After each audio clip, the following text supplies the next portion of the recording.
Welcome to the Commentary Magazine Daily Podcast. Today is Friday, June 27th, 2025. I'm John Podhoretz, the editor of Commentary Magazine. With me, as always, executive editor Abe Greenwald. Hi, Abe.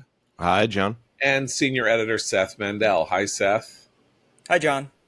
So I'm, of course, consumed, as I think Abe is consumed, as much of the Jewish world is consumed, but very parochially in a certain sense, with the candidacy of Zoran Mamdani in New York City. And I don't want to bore people in the ambit of my voice by dwelling obsessively on this matter. I will point out two things about Zoran Mamdani, or three things about Zoran Mamdani in the last 24 hours that is making this a very interesting candidacy, in the sense that if there were a viable alternative to him right now, I would be saying that viable alternative would slaughter him in a general election. Thing number one, asked on some show or other whether or not he liked capitalism, he said no. He has a lot of criticisms of capitalism. He wants to be mayor of New York City. New York City's, 25% of New York City's tax receipts and business involves finance.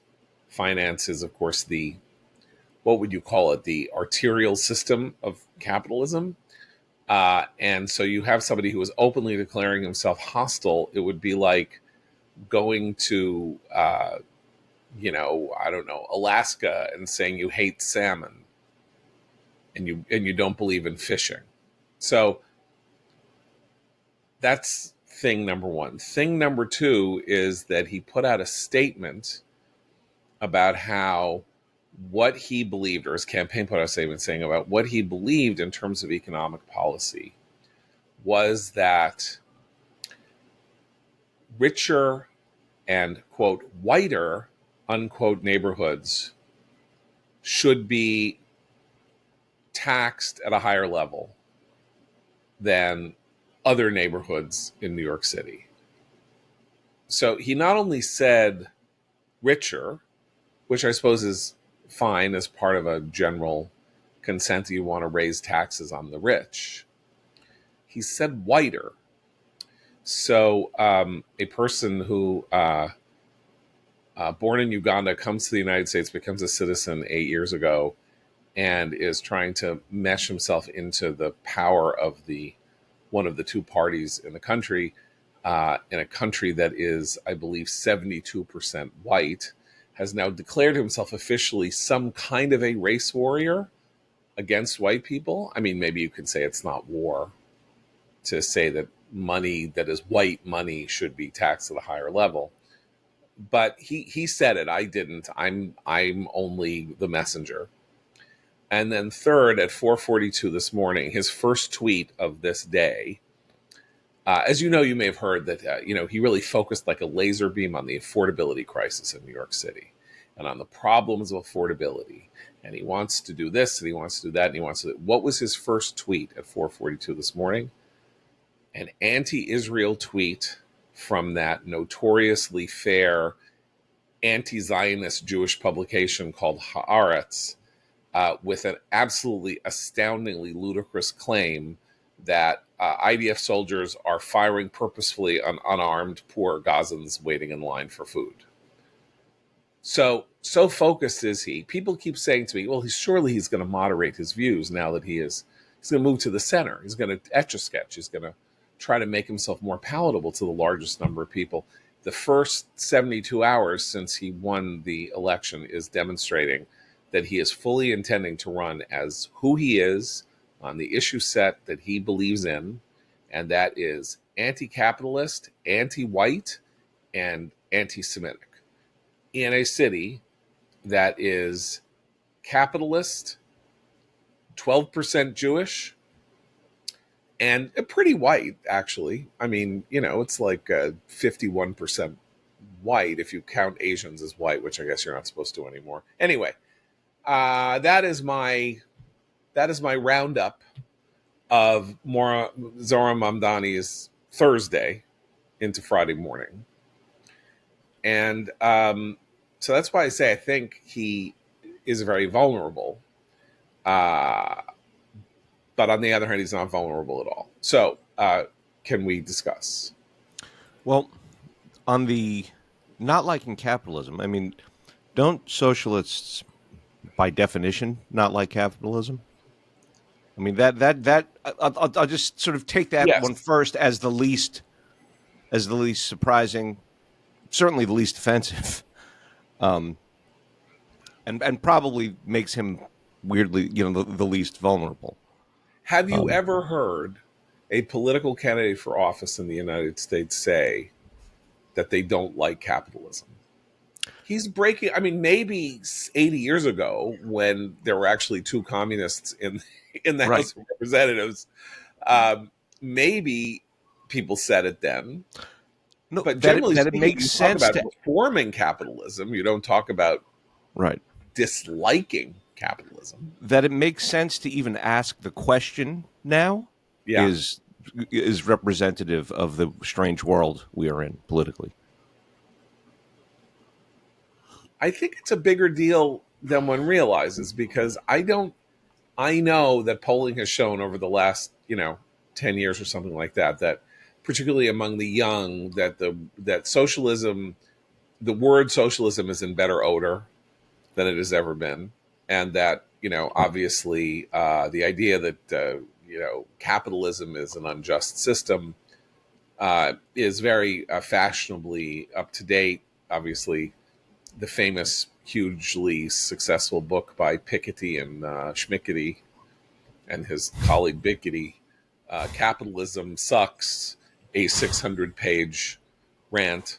But that was like 13 years ago. So I understand that, socialism is a more positive word than it was for, I don't know, 75 years in the United States. Still, all in all, do people blame the system of capitalism? Even here, if you're like a working class guy who owns like a car repair business, do you blame capitalism? The whole system is work hard and you can actually do pretty well. And he is basically writing those people out of his coalition. I just keep getting this feeling that what we see as you know warning signs and alarms on various fronts, just so many of our certainly fellow New Yorkers, but even Americans don't see as shocking and terrifying. Is it And Americans though? That's what I'm asking, because that's where we start I getting don't into know. the weirdness of his coalition versus what we would view as a standard, even liberal, even leftist political coalition, which is that they have the purpose. They may not disagree with his intentions or his purposes, but they have generally put up a smoke screen or use a series of euphemisms that do not challenge the fundaments of our system. Now, Right, but granted, I mean, yeah, go the ahead. Democratic leaders have been bringing this about for a long time. No, because Mamdani is young, right? And his coalition is thought of as young. And people talk a lot about, well, if you were young today and you've lived through, the 2008, 2009 financial collapse, and then all this other stuff and whatever. You were born during the Iraq War and then the financial system collapsed and all this other stuff. How much faith would you have in the system, blah blah blah. But all these talking points have always ignored the fact that life is actually pretty good for the people who are complaining.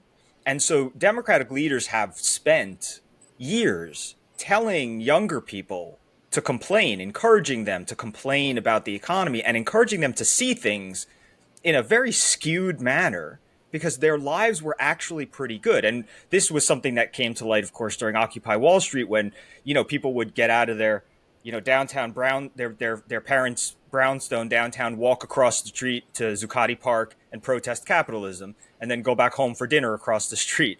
But this was like, these people ought to know that they have it pretty good. And in world history, both geographically and timeline wise, they are the 1%.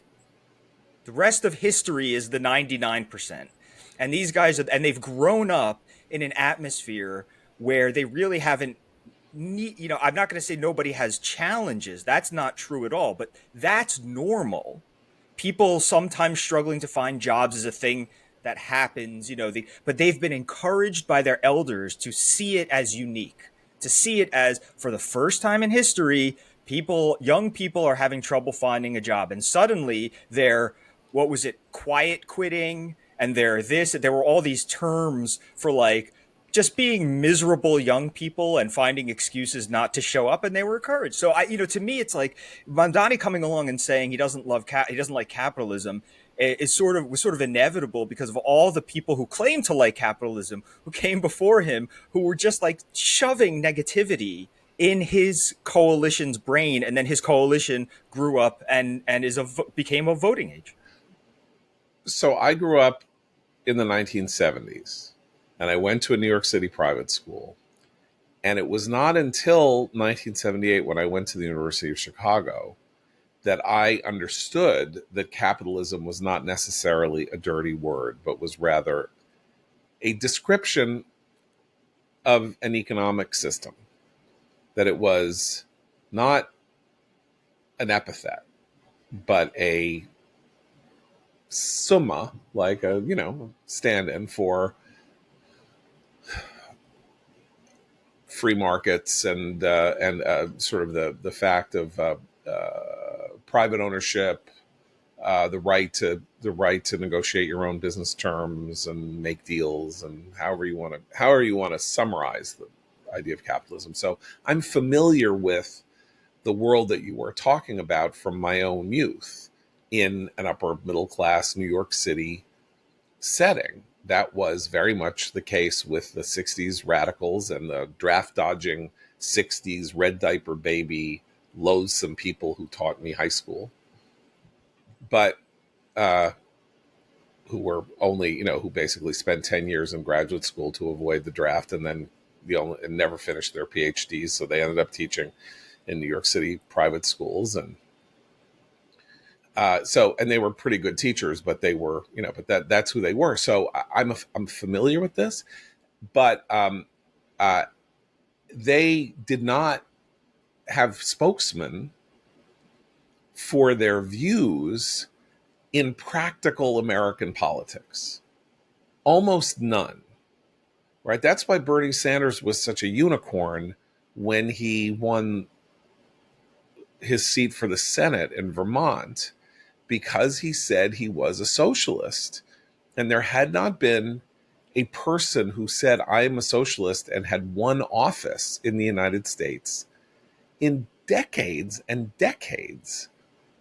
I mean, as I said, there was a communist or two, like actual communist congressman from New York City, from Harlem and elsewhere.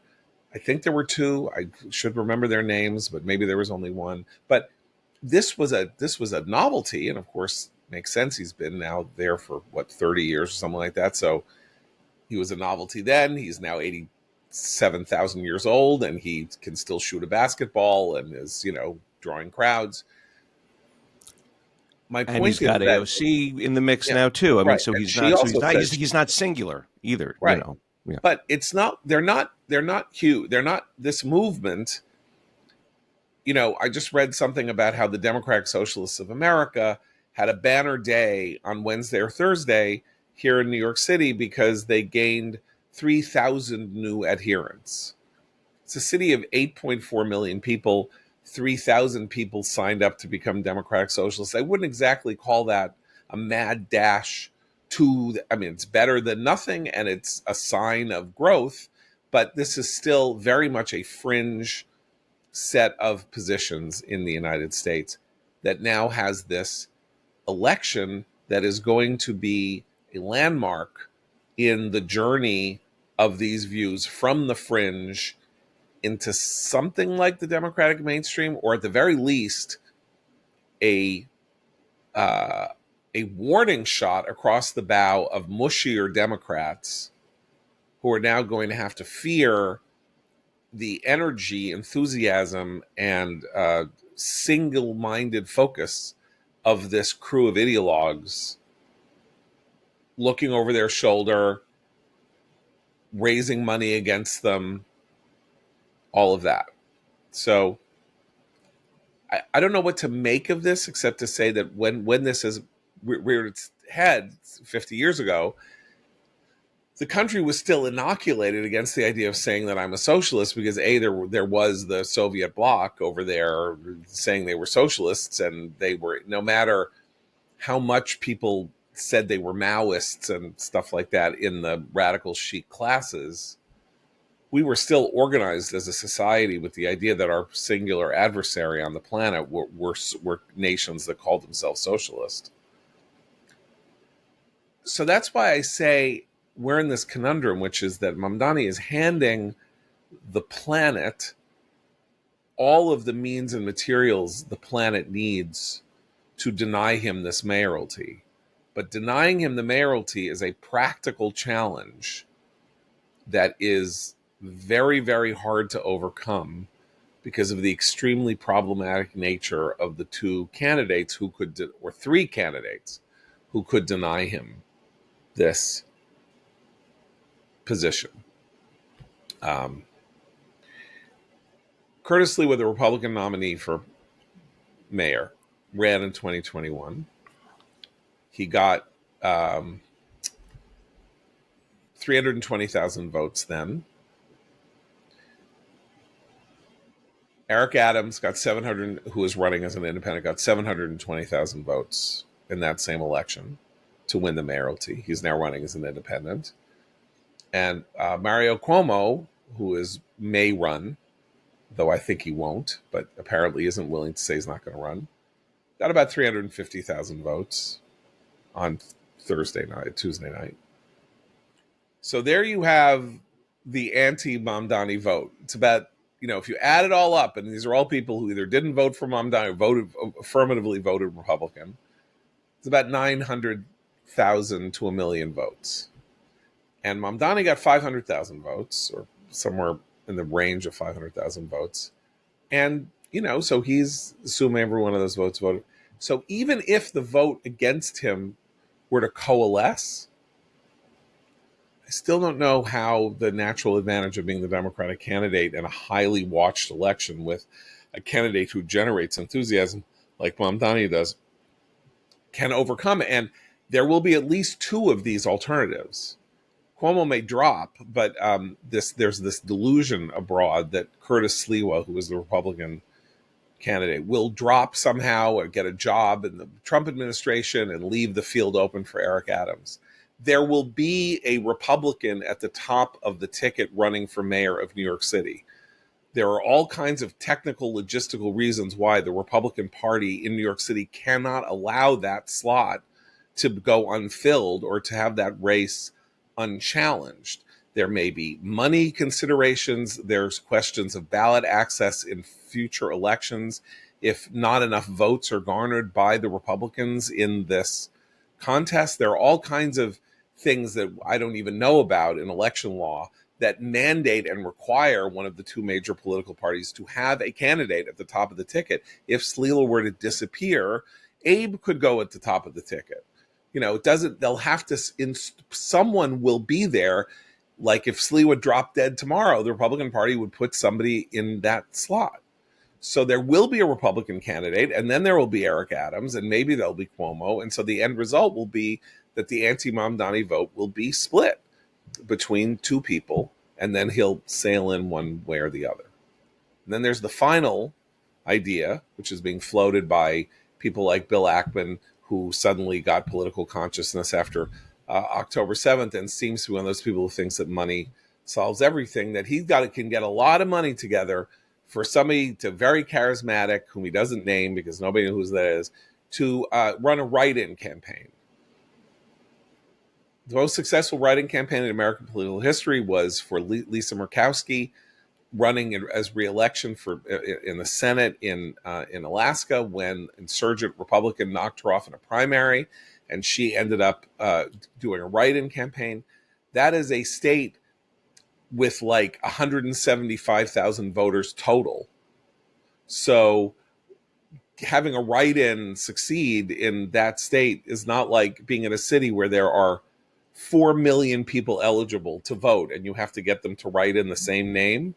And I even mean, come on. her victory highlighted the problems of a writing campaign, because she had to go to court to fight for like the people who wrote Lisa Murkowski with no W, Yeah. and Yeah. say like, well, obviously they meant me. It's like that's what you have to do as a write-in campaign winners. You have Yeah. to go through Yeah. everybody who Yeah. So misspelled your imagine name. multiplying that. Imagine you have a successful write-in campaign, so somebody gets 1 million write-in votes.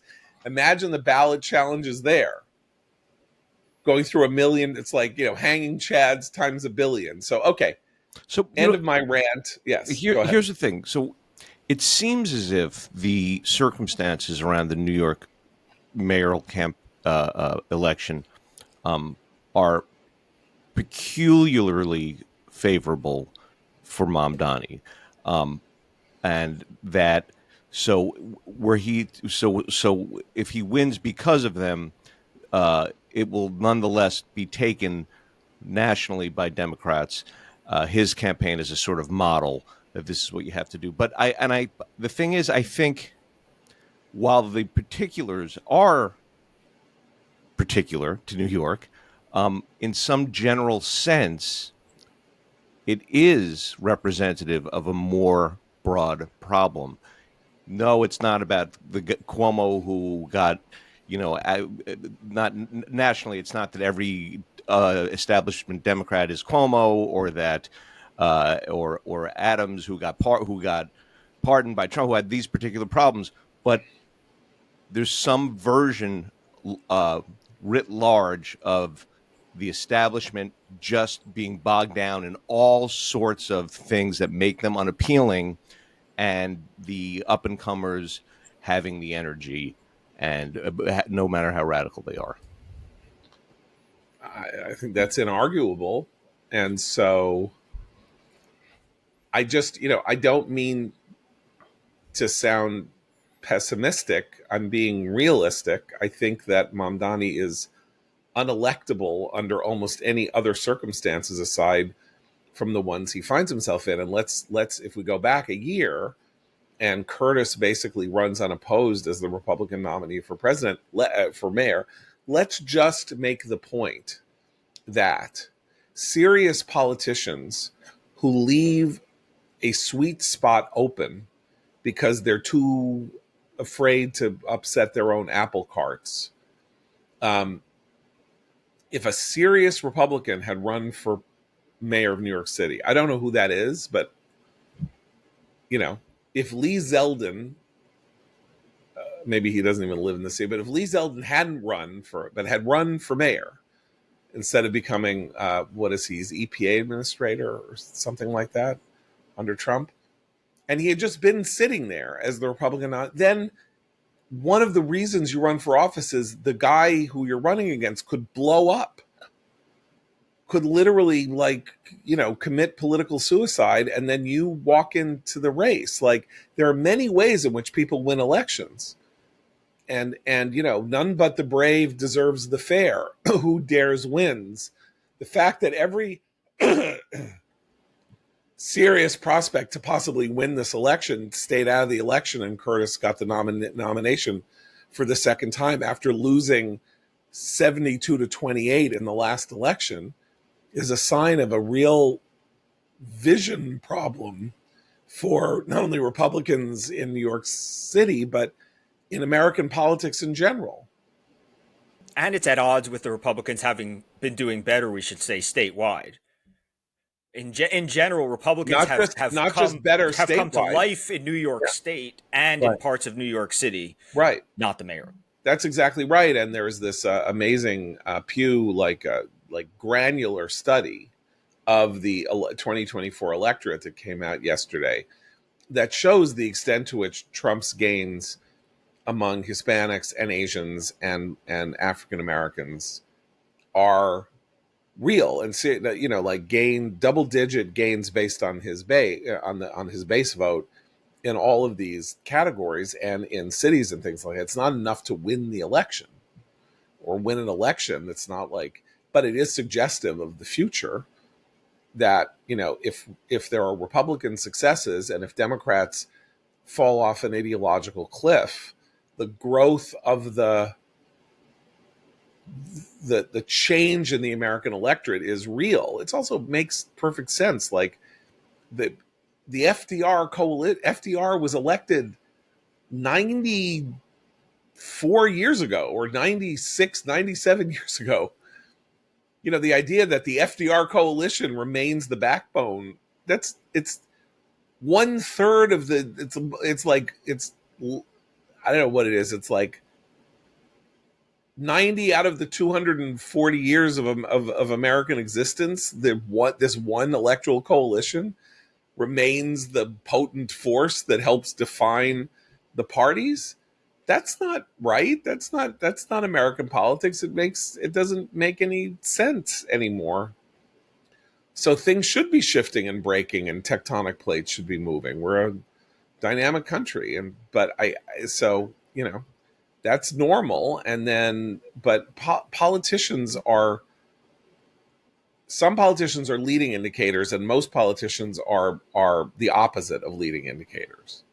They're fighting the last war. They're part of the last consensus. Okay, so Mamdani has a chance to lose, but but you could only lose to someone, and I don't see how that's going to work, because the dynamic here is creating a split opposition to him, number one, and number two, the candidates who are up against him are the disgraced governor who was humiliated on Tuesday, a kind of flaky Republican nominee, and a mayor who Mamdani can spend 5 months talking about how he was Trump's puppet because Trump pardoned him.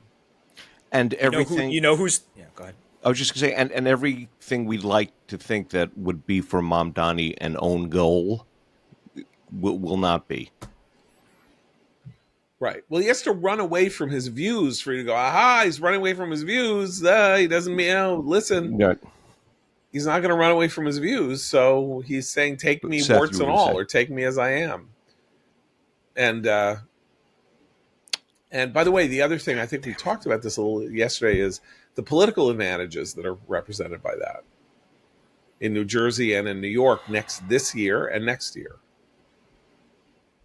Every day Mamdani talks about hating capitalism and tweeting about the glories of Hamas is a day that Jack Ciattarelli, the nominee for governor in New Jersey, half of whose state is in the New York, what do you generally call that? The broadcast area, or they listen to the same talk radio. Yeah. Yeah. I mean, I would say also that,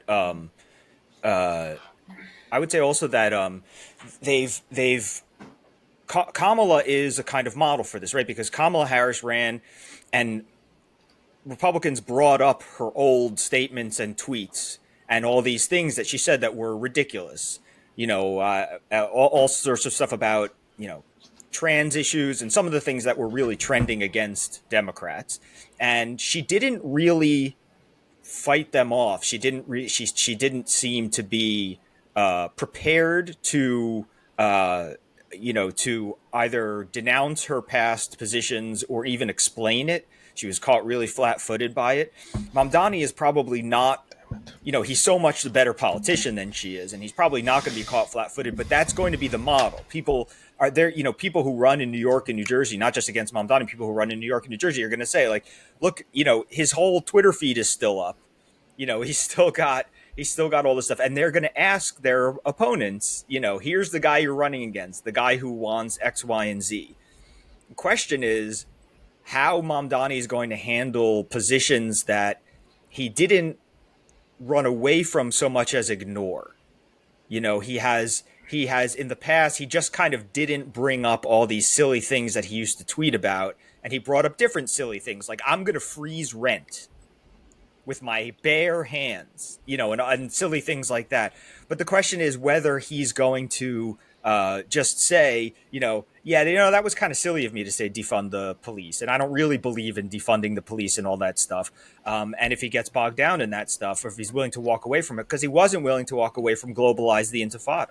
He was willing to go to the mat for it. He was willing to defend it in every interview, and he was not willing to back off of it. And so if he's confident now. He has not backed off to fund the police. He has said, I want to bring about public safety in New York City using, different and exciting methods of public safety protection. Social workers and putting homeless in subway stations and all.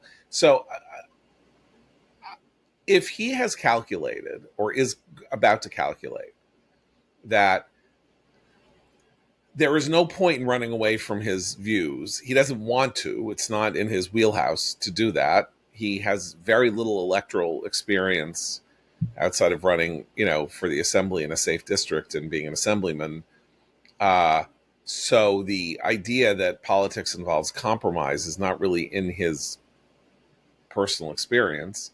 And that everybody said he couldn't win, and look what he did, and he's just going to do this. He's going to run the campaign he wants to run, and not the campaign that you want him to run. So he would be doing America a favor, doing New York a favor. It's like, what you got when you elected this guy. Now live with the consequences of it. Unfortunately, I live here, and I don't want to live with the consequences of it, because they're going to be personally very injurious to me. They'll be injurious to my the value of my one asset, which is the apartment that I own, and the the safety of my children and my wife and me on public transportation, which I use almost exclusively. I'm not a limousine liberal. I am on the subway every day. And I live in a neighborhood where there are literally 2 halfway houses 2 blocks from my house. It's not like I don't live with the consequences of liberal social policy. I do already, and I don't need that on steroids. But, having these test models, the problem is that the test models haven't convinced voters enough. There's this, let New York see what happens if Mamdani wins, and then they'll know. Well, Los Angeles was an experiment in disastrous left-wing governance, particularly as regards homeless problems, from 2020 to 2024. And then Karen Bass won the mayoralty, as opposed to the guy who said, I'm going to not be that person. I'm going to change policies. Brandon Johnson had a very serious contender against him in Chicago in 2024, got pushed across the finish line and won the election. And he now has a 6% approval rating. But it's not like he didn't tell everybody in Chicago who he was. Mayor of Boston, mayor of Philadelphia. This is serious stuff. People have had test cases of the horrors of living under this blue state rule, and they're still voting. They're not voting out the blue state rule people.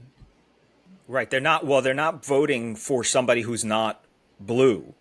Right. They are recalling district attorneys in very deep blue places. One place. One place. And there was a groundswell the one in against Philadelphia. The one in Philadelphia was not. Larry Krasner was not replaced. No, there was he wasn't. A specific recall election against terrorist nepo baby Chesa Boudin. And he was ousted in San Francisco, but that's really there were these moves against them, and my point is just that the moves against them were to replace them with another Democrat, another liberal prosecutor. In other words, they were not looking for Rudy Giuliani to replace Larry Krasner. They are in these places. They want to get rid of the guy who's doing a bad job and put another Democrat in his place. That's the cycle. Right. Okay, so the blue state model is not being rejected by people in blue states. When Walter Russell Mead came up with the idea of the blue state model, that was 20 years ago. And the idea was, this model isn't working. The blue state model isn't working. These states are going broke. Their taxes are too high. They're losing population to more dynamic places in the United States, in the South and the Southwest. They're getting older. Their unemployment rates are higher. The kind of the net pension burdens are getting worse, and all of that.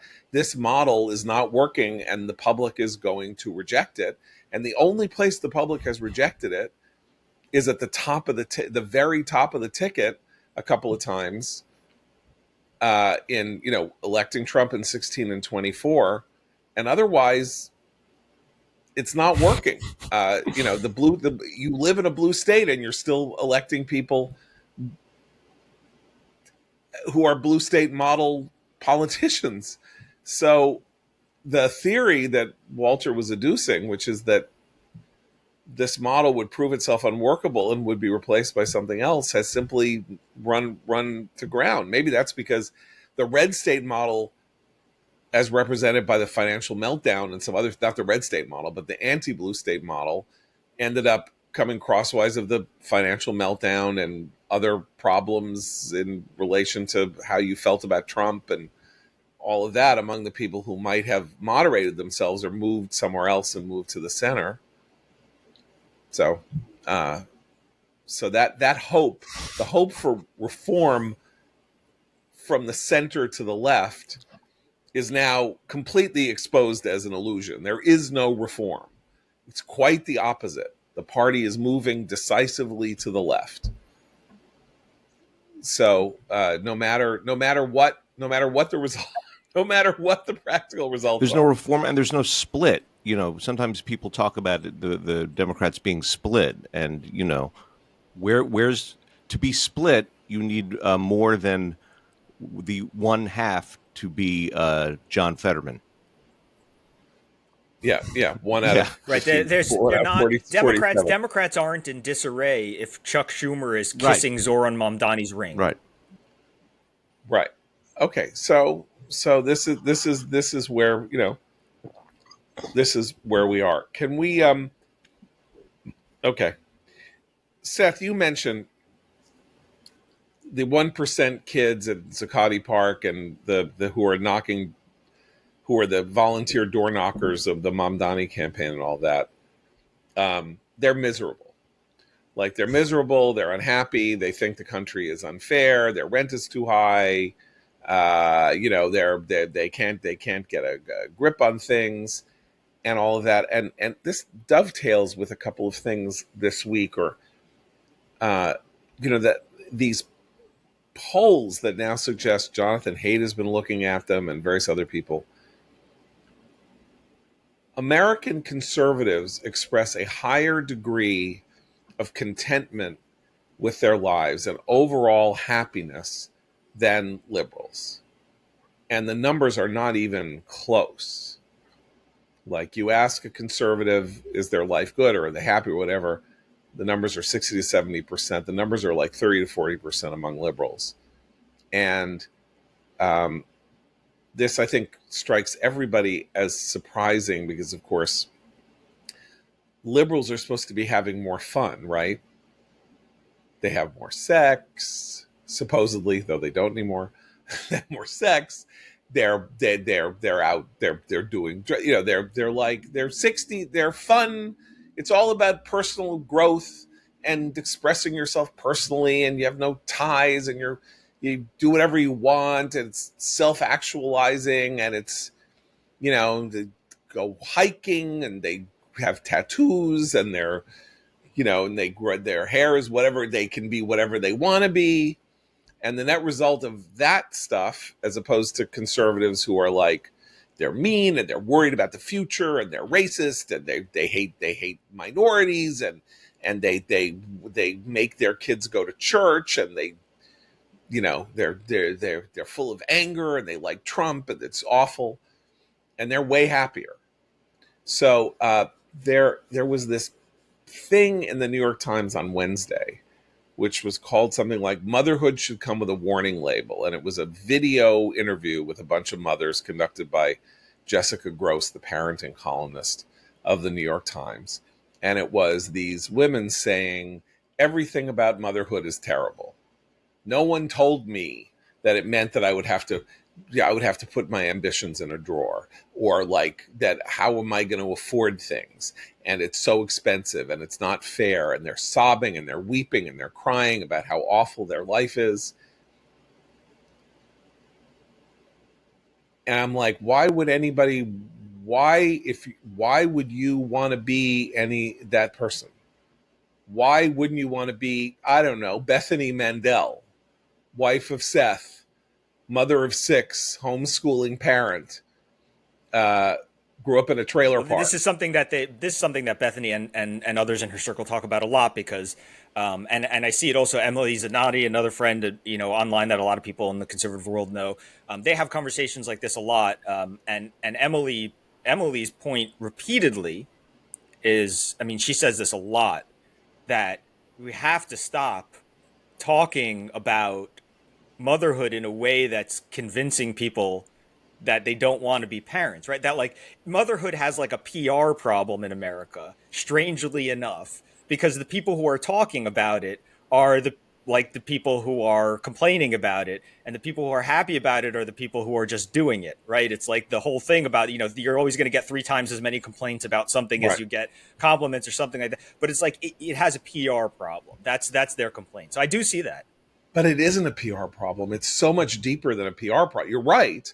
And the point here is that the liberal line that has been retailed for the last 25 years is the planet is melting, our economic system is unjust, our domestic arrangements are horrible, we are not who we appear to be, because even though our genes may say that we're men and women, so many people think that they're born in the wrong bodies, that we have to do something to allow them to say that, to adjust their bodies and their hormones and their physical morph to conform with some deranged psychotic idea that that the fullest expression of their being from 6 weeks of zygotism onward is not who they are. And all of these messages then boil down to, get down to the practical life is, what are we as people? We're meant to reproduce to keep the race going, what is it? It's our entire existence as to keep the human race going. And it's mean, and I don't enjoy it, and I don't like it. And parenting is many complicated things, because it is the most complicated thing you do, and it's also the thing you do in life that lasts the longest, God willing that something tragic doesn't happen. And, it's like life itself. It's full of joys, and then there are sorrows and things like that. But not liking being, the liberal message board says, we're destroying the planet, our lives suck, marriage is terrible, men are mean to women, and patriarchy is horrible, and being a parent is awful. They're like, why would anybody want to be a liberal? There's also, because I'll take up this part of it because I'm not a parent. We're put on earth to do 2 things: have families and work. They're against both. So if you find the only 2 things that we're supposed to do in our existence loathsome, of course you're going to be miserable. Right, and I agree with that, and I find for myself as a guy, I can't speak for women, but I can speak for guys. I find that it's actually very important for us to have obligations. I find obligations are very healthy for us, and I would venture to say that's probably true for women also, although I'm not going to be there supposed to. Yeah. But at least, so I don't get jumped on for speaking for everybody, but at least I could say obligations are very healthy things. They are not a ball and chain necessarily around your ankle. One of the stories that I've told, and maybe I've told it in the past on the podcast, is when we were when COVID hit, and I had at a past job, I had employees who were younger than me, and at first, COVID working from home seemed like the greatest thing in the world. They were like, "This is great," and then I had young people say to me things like, "I can't, I can't play Call of Duty anymore. I'm losing my mind. Like I can't. Like when COVID started, it was like being paid to play Call of Duty, and then a year later, it was like I cannot be paid to play Call of Duty. I cannot live this way. And they were like, and so I think they were the same sort of people who were like, what are we getting out of all this, and what motivates you in the morning. And I remember saying, like, I didn't have the problem of still looking for the motivation part, because I had a family and a mortgage and all this stuff to take care of, and that's enough. Like, my job was a privilege because Okay. I was getting out And of bed in the morning for right, this world that I had to sort of right. manage and take care of, and I didn't need more personal rewarding ness out of like work and stuff like that. Like, people are looking like, I'm chasing some sort of personal meaning or whatever in work, and it's like, I'm lucky because I have found meaning in my work, so I'm careful about speaking for people who haven't. But a huge part of work in any sense is what you are sustaining, and not the work in itself necessarily. And I found that COVID showed that to a lot of younger people who thought that, if they just had a certain type of job that gave them everything they ever wanted, then everything else would fall in place. They would have this spirituality. They would want to have a family. They would want to have all this other. They were sort of waiting for this instead of building it themselves. And they realized that when you just sit around, it doesn't come, and it's lonely. I mean, I think the importance of Abe's point is, yes, we're made to reproduce ourselves. But there are plenty of people who don't have children, right? So, and can't have children, or don't for whatever reason. You're one of them, and that's not to say that life can't be great. It's all a question of how you. Wait. Just to be clear, I'm not one of the people who can have children. I just happen not to have children. Yeah, No, okay. no. So you haven't Yes. had children. Yeah. So what I mean, I know what you meant. what I mean to say is that it's all about what it is that you think you are on this earth to be or to do. And most people don't think abstractly about that question. Like, that's not something you sit around. That's what philosophers do. Why are we here? Why are we here? What does it mean to be human? 95% of people aren't going to engage in questions that abstract or philosophical. But in practical terms, there are all kinds of things that have happened in human history that provide that answer without people understanding that the question is being answered. And religion is the number one example of that. Whether you're childless or you're not childless, whether you're married or single, whether you're widowed or you're in deep straits. And it goes to this point that Seth was making about obligations. That obligations may feel like burdens, or they may feel like a liberation. The great analogy to this is the sonnet, right? You're a poet. There are two kinds of ways of being a poet in the 20th century. You can write free verse, in which there are no rules. There's no metric rules. There's no rhythmic rules. You don't have to rhyme. You do whatever you do, whatever the hell it is, and you call it verse. And then there's the sonnet, right? 14 lines, 10 syllables per line, rhyming, unbelievably strict rules within which transcendence can come because you are limited, rather than given the entire frame of reference of all language to play in. It said, this is how you do this. You can write something else. It just won't be a sonnet. If you want to write a sonnet, here's how you write a sonnet. There's no breaking the rule.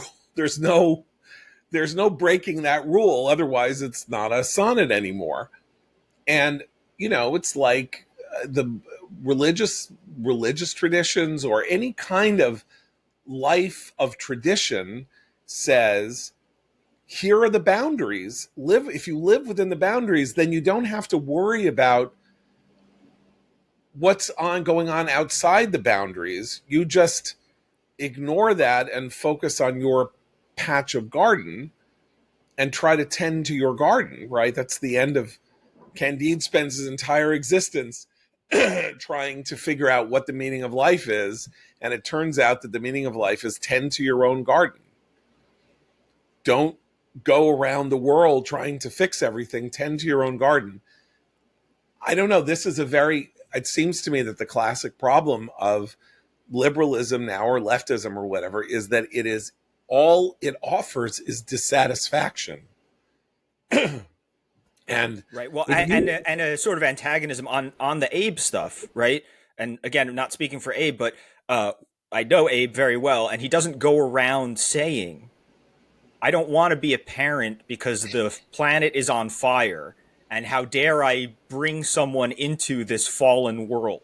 He doesn't walk around like a doom and gloom wearing a sandwich board. But I think on the left, culturally, everything has become, you do it because it's right politically, and therefore the people who don't have children drag parenthood, and the people who do have children drag non-parenthood. And they're constantly facing off. Like, we don't come on this podcast and we're like, Abe, you're a terrible person. How could you not be, how could you not already be furthering the human species and whatever? We don't live like that. We pursue, I pursued the family that I wanted to pursue, and we pursue the lives that we pursue. And everybody does what, should do what they, makes them happy to that degree. Not, happiness is the final goal, but like, we don't concentrate so much on whether we should drag what other people do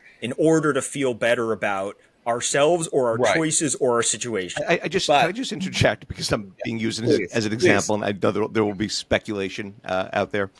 I just happen not to be a parent. I'm not. There's no. Yes. It's not like that was my point. That was my point. That you are not ideologically opposed. You don't have any. But I'm not opposed. The people that I started talking about here are parents. They're not parents. They're parents appearing on screen, on camera, on the New York Times for their children to fight in 20 years from now, talking about how horrible it is to be a parent. It's like these people who write blogs about how horrible it is to write books about how horrible it is to be a parent. And it's like, first of all, oh my God, your kids are going to read this someday. Mazel tov to you. Good luck. Good luck with those conversations when you're ready to have them, when your kids are old enough to Google you and read what horrible things you wrote about how grindingly difficult it was to be your parent. That's number one. But number two, like, they're saying that they made a life choice that they're unhappy with in some fashion or other. And then if they didn't make that choice, and this is where things I think get deeper, I feel like if they didn't make that choice, then they would be unhappy with that choice also, because liberalism now, and we're basically liberals here, by the way, in human history, we would count as liberals, classical liberals, believing in personal freedom, economic freedom, whatever. But 20th century American liberal progressives believe in a philosophy that says that the world is and they can't get away from it. And so what happens when the world is, well, I don't even know what. And if you believe that, then everything that happens is kind of bad. And the only thing you get excited about is moments when you can focus your ire on something. Cops or climate change or Trump or mean, a person who says something that you don't like about minorities, or a comedian who makes a joke that offends you, or something like that. And I don't know what to quite make of this, except it's the one thing that makes me feel deeply sorry for them, that they feel this way. I mean, my life isn't perfect in any way, shape, or form. I have a lot of, woes and anxieties and neuroses, and I live with people who have woes and anxieties and neuroses, and my children have good days and bad days, and as a parent, I have good days and bad days and all of that. But, then I just call back in my head to like what my life would have been like if had I been me in the 18th century. And I think about how I might have been dead by 40. I get a cut in my leg, and the leg is going to, get cut off without anesthetic, because I'll get sepsis and die, and I probably get sepsis and die when they cut off my leg without anesthetic. My children will all die. Half my children will die. If I'm lucky, it'll only be half of them, and I'll be living on $300 a year, according to Deidre McCloskey. So that's a blink of a historical eye. That was like, 1797. Your life wasn't worth a plug nickel. And here we are 240 years later, and everything sucks, according to Zoran Mamdani's voters and Zoran Mamdani himself. Well, this is why we take our kids to. I was just saying, but if you look at the other side, at the conservative approach, something that Yuval Levin has said is that conservatism begins with sort of gratitude, because it's about conserving what's good, not letting that erode. It's about defending that, and keeping it from the hands of those who would want to tear it down, and that spreads. But the flip side for liberals who think everything is garbage is that they say, on their wellness posts and whatever else, what do they always talk about? Gratitude. But it's just a buzzword. It's a signaling term for them. It's not actual gratitude, which is lived, not broadcast. Right. Well, gratitude is a. You can say I'm grateful. Yeah, sure. Doesn't matter what you say. Gratitude is a condition of soul, right? I mean, you hope that they can talk themselves into it, I guess. But what you said before is why we love going to Mount Vernon, because you have this like palatial estate of George Washington's, and he's a larger than life character, and they're like, he was tall for his age too, and he was big and strong, and you walk through and you're just floored by this like king of a man and the super soldier and all the other stuff, and then you pass his bedroom and they're like, this is where George Washington died of a sore throat. And I'm like, you see, kids? Also, his bedroom is smaller than their room. Yes, right. That's the other thing is go to a 19th century American house of a rich person, unless it's a Gilded Age house, from the end of the 19th century when the rich got very rich and started getting ostentatious. I went to Martin Van Buren's house just outside of Hudson, New York, and it's like not very nice. It's fine. I mean, rooms are small, and then there was this sort of description of what it was like. Van Buren was a dandy, and he liked to change clothes 4 times a day. Go to the basement. There was this giant pot hanging from the ceiling, and it's the hot water laundry pot. And basically 4 times a day, his staff had to wash his clothing, and washing his clothing was this was like examining Fordow. I mean, it was like 3 people had to put the thing in, take it out. They had to dry it. They had to iron it. They had to like the simple labor that had to be taken to make dinner, to keep the house clean, to do all that. And this is where the ingratitude of liberals, I think, not everybody maybe, but the taken for grantedness of the craziness of our lives, that people say that the poorest person in the United States, on balance, lives a better life than the King of France in the 18th century.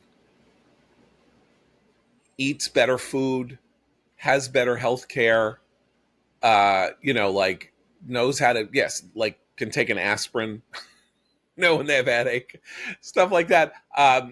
And no matter how much money they have, they're still, it still takes them 3 days to go from Versailles into Paris, practically, even though Versailles is like 40 minutes by train. The roads are, you get nauseous if you take a carriage. To ride a horse, someone steals your horse. Like, being a rich person, poor people in America are the rich people of 200 years ago. And nobody seems to know that or care. I mean, I care. And I don't think nobody knows that. I think every immigrant who isn't from Somalia or Uganda in the Congress or going to be mayor of New York comes here and says, I'm here to live a life better than the life I could have lived at home here in 2024. Like, I don't want to live in India. I don't want to live in Pakistan. I don't want to be a doctor in India or I could be a doctor in India, high status. Great. I want to be a doctor in America. What does that tell you about how Americans feel about America when they say we're on the wrong track or everything is terrible? Like, all these people are coming here, particularly if they are high performing or high achieving, because they know better than we do that the best of the life that they can live where they come from is not as good as the life they can have if they're here. And we think the life that we have here, or so many people here think the life we have here is bad. It may be spiritually bad. It may be that there's a hole in their souls because there is this spiritual collapse that is really, really dangerous. But that's not the material. That's not the thing. If they're ungrateful for their lives, it's for them to find that spiritual answer to cure the holes in their souls, I think. Okay, well, this got very flowery, and I just want to say, Abe is a wonderful person and has a wonderful life, and whether he has kids or not, I'm not saying you have to have kids to have a wonderful life. Believe me, they're talk to me in 2021 about whether having kids meant that you had a wonderful life. Of course, nobody in 2021 was feeling like they had a wonderful life. And that's one of the reasons why it's great that Andrew Cuomo actually got humiliated on Tuesday, because he was one of the reasons that I was living a crappy life in 2020 and 2021 under his psychopathic, fascistic governance that Mamdani would, by the way, want to continue, because as Bill de Blasio said, hey, I don't know why everyone's so upset about freezing rents. We froze rents when I was mayor, by which he was referring to COVID rent restrictions under emergency, under the national emergency. That, great, let's live like that forever, shall we? Let's have national emergency conditions in which the government orders private employers and to do everything. That went great.